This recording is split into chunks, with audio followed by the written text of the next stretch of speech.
Denise Cariesta akan buka donasi untuk beli mobil baru, sebut uang susu sudah banyak. Selebgram Denise Cariesta buka donasi untuk melahirkan anak pertamanya. Namun, Denise Cariesta kini berencana buka donasi untuk beli mobil baru. Denise Cariesta menyampaikan niatnya itu dalam kanal YouTube pribadinya.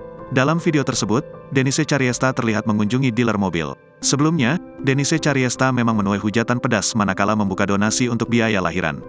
Namun Denise Cariesta merasa dirinya tak salah, ia bahkan menyebut statusnya janda. Padahal diketahui Denise Cariesta sama sekali belum menikah. Kehamilannya saat ini merupakan hamil di luar nikah. Denise Cariesta pun tampak ditinggalkan oleh lelaki yang menghamilinya. Karena itu merasa berjuang sendiri, Denise Cariesta lantas meminta donasi untuk biaya lahiran. Sayangnya niatan Denise Cariesta membuka donasi itu justru menuai cibiran dari netizen.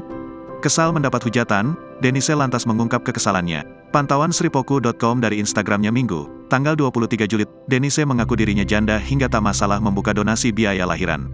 Bahkan Denise tampak menanyakan mengapa ia dihina lantaran membuka donasi. "Kenapa sih kalian semua kok jahat sama gue? Ngata-ngatain bumil, gini-gini kan gue hamil sendiri," keluh Denise. Denise pun merasa dirinya merupakan seorang janda, padahal nikah pun ia belum pernah.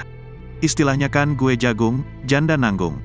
Gue sendirian, kerja, masih dikata-katain," ujar Denise lagi. Lebih lanjut, Denise Cariesta mengejek yang sudah memberikan komentar jahat padanya namun tak memberikan donasi.